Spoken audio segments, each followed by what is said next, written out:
ایک حاجی صاحب کا واقعہ ہے کہ وہ کافی بیمار تھے۔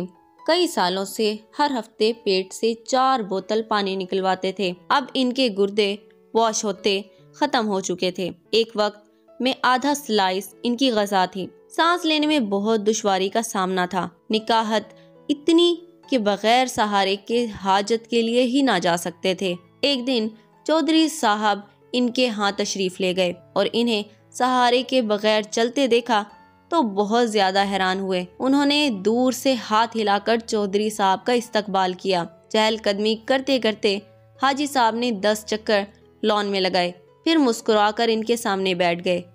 ان کی گردن میں صحت مند لوگوں جیسا تناؤ تھا۔ چودھری صاحب نے ان سے پوچھا کہ یہ معجزہ کیسے ہوا؟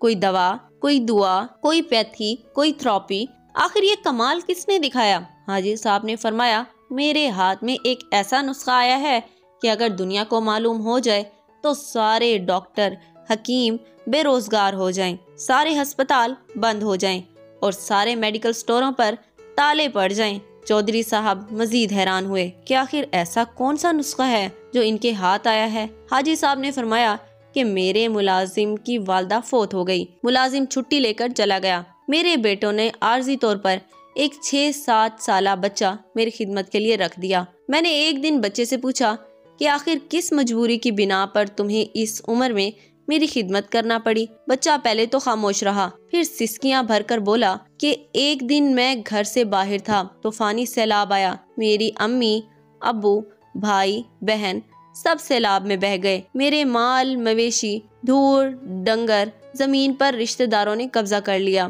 اب دنیا میں میرا کوئی نہیں ہے، اب 2 وقت کی روٹی اور کپڑوں کے عوض آپ کی خدمت پر مامور ہوں۔ یہ سنتے ہی حاجی صاحب کا دل پسیج گیا اور پوچھا، بیٹا کیا تم پڑھو گے؟ بچے نے اس بات میں سر ہلا دیا۔ حاجی صاحب نے مینیجر سے کہا کہ اس بچے کو شہر کے سب سے اچھے اسکول میں داخل کرواؤ۔ بچے کا داخل ہونا تھا کہ اس کی دعاؤں نے اثر کیا۔ قدرت مہربان ہو گئی۔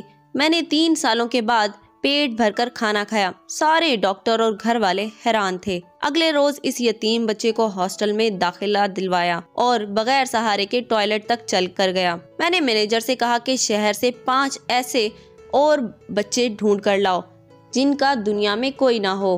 پھر ایسے بچے لائے گئے، انہیں بھی اسی اسکول میں داخل کرا دیا گیا۔ اللہ تعالیٰ نے فضل کیا اور آج میں بغیر کسی سہارے کے چل رہا ہوں، سیر ہو کر کھا پی بھی رہا ہوں اور کہے بھی لگا رہا ہوں۔ حاجی صاحب سینہ پھلا کر گلاب کی کیاریوں کی طرف چل دیے اور فرمایا، میں اب نہیں گروں گا جب تک کہ یہ بچے اپنے قدموں پر کھڑے نہیں ہو جاتے۔ حاجی صاحب گلاب کی کیاریوں کے قریب رک گئے اور ایک عجیب فکرہ زبان پر لائے۔ قدرت یتیموں کو سایہ دینے والے درختوں کے سائے لمبے کر دیا کرتی ہے۔